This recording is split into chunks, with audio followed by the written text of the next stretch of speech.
Want to know what's scary? See how much you could save on car insurance. Switch to Geico. Almost as scary as watching your dog growl at the wall and realize he sees something you don't. Geico.com. Those Geico comedy writers are excellent. Dave Wannstedt, Bears coach, Dolphins coach, won national championships at Miami with Jimmy Johnson. He won them with the Dallas Cowboys in the NFL with Jimmy Johnson. And he is joining me now. Coach is in Chicago. I got to read you this. So Jane Slater's a great NFL reporter for the NFL Network. Jane Slater, I'm going to read you this. Her tweet, Cowboy players initially bought into keeping things internal. Now they're 2-4. Discontent is leaking out. On the coaching staff, a player told Jane, totally unprepared, they don't teach. They don't have any sense of adjusting on the fly. Another player, they aren't good at their jobs. Boy, Dave, when you're coaching, and if you read that from your locker room, where do you go from here if you're Mike McCarthy? How do you even address that? Well, that's my first reaction is, it's a bunch of comments from guys that probably aren't playing very good and are looking for somebody else to blame. A little bit with the Dallas situation because of how it's structured. Everyone knows that the buck stops with Jerry Jones, and it's never been a job, even when Jason Garrett was there and Barry Switzer was there. Since Jimmy left, really, to be honest with you, it hasn't been a job where if the head coach wants to walk, if Mike McCarthy wants to walk into that meeting tomorrow and he finds out, which he'll find out, who made the comments, and he wants to cut him on the spot, I don't know if he can do it. I don't know. Where I promise you, it happened when we were at Dallas. And it happened everywhere I've coached. I mean, you've got to have that type of I don't want to use the word authority, but the head coach has got to be the guy that the buck stops with, not the owner. And I think that could be a little bit of the problem. The players know that. We'll go deal with Jerry and see where it goes. So it's not a good situation. Obviously, then you're not playing good football and you got injuries. I mean, it's a perfect storm going on right now. Well, I think the players know it. Players know Jerry has all the power, and so if you don't have a little fear for the coach, I mean, you're done.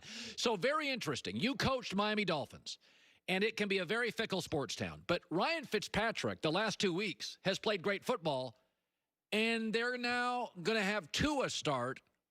Interesting. Would you do it, and what does it say? Well, number one, they got a bye week to get ready. And you got to go back in history a little bit.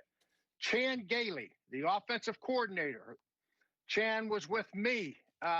He was my offensive coordinator at the Dolphins. I was with him in Buffalo. I talked to him before he took this job.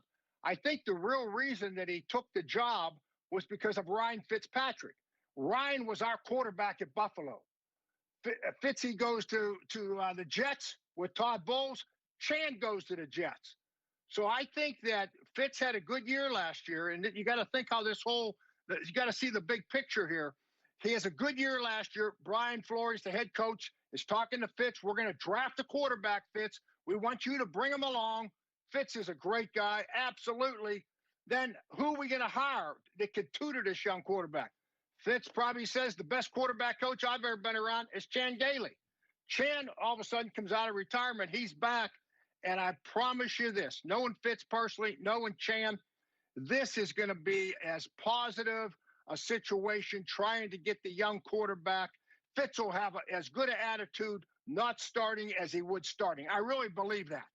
And so there's a lot of moving parts that went into this decision, but I think that I know that everybody is 100% this move. Dave Wannstedt has more information than any coach I've ever met, knows everybody. Well, you called and asked me to go on the show. What do you want me to do? Just sit here and let you talk? I hear you all Sunday. You're the only guy who talks on our kickoff show on Sunday. I got to get something in. So I like my teams. I do think, Dave, as it gets colder weather, I look for physicality. I like physical football teams. Last night, windy, crappy weather. It's offensive line for Kansas City controlled the game. I watched the Packers play Sunday. The last 5 losses for Green Bay.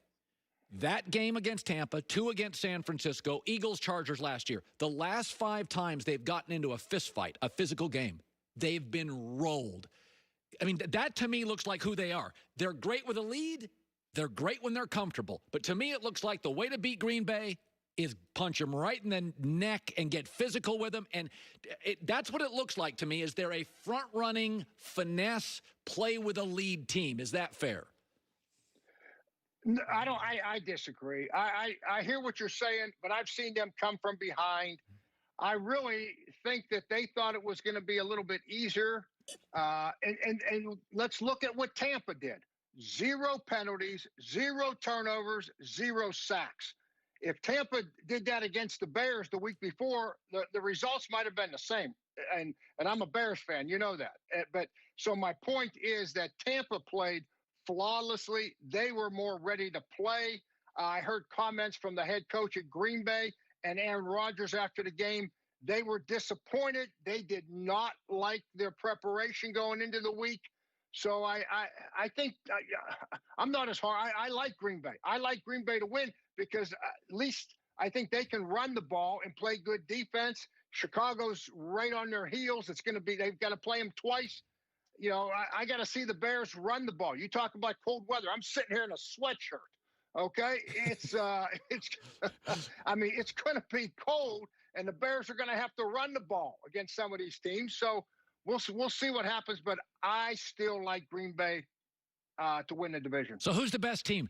The best team in football this morning is who? Boy, I know you. I know. I saw your ratings. Pittsburgh Steelers. Oh, you're from Pittsburgh, though. They're the most complete team right now. The way James Conner's playing, and they might have 3, maybe 4 of the best receivers.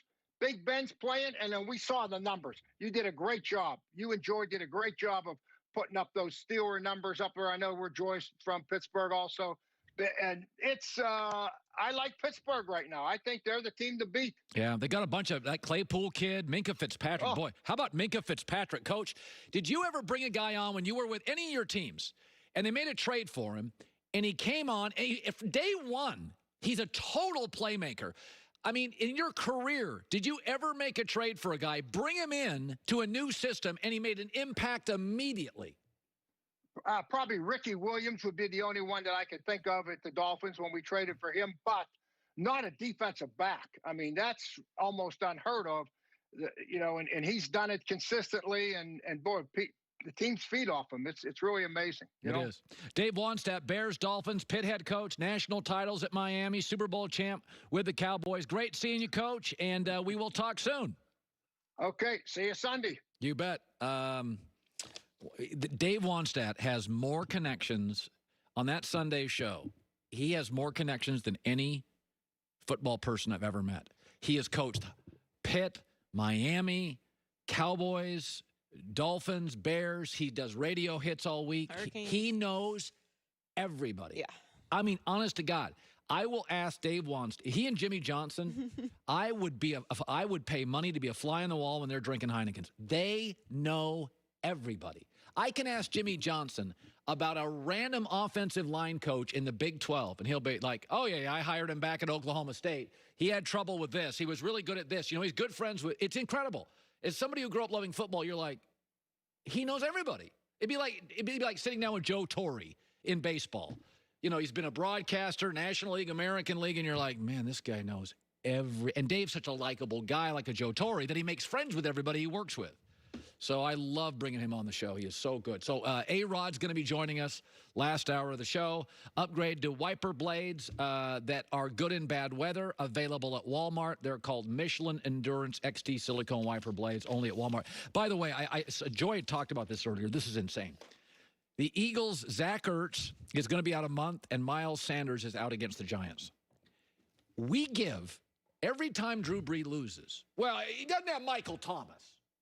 Okay, but Drew Brees does have Alvin Kamara, Emmanuel Sanders, a top 6 offensive line, a brilliant head coach, and Jared Cook at tight end.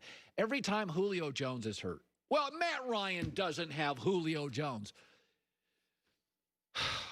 Aaron Rodgers doesn't have Devontae Adams. Look at this list for Carson Wentz. It is insane.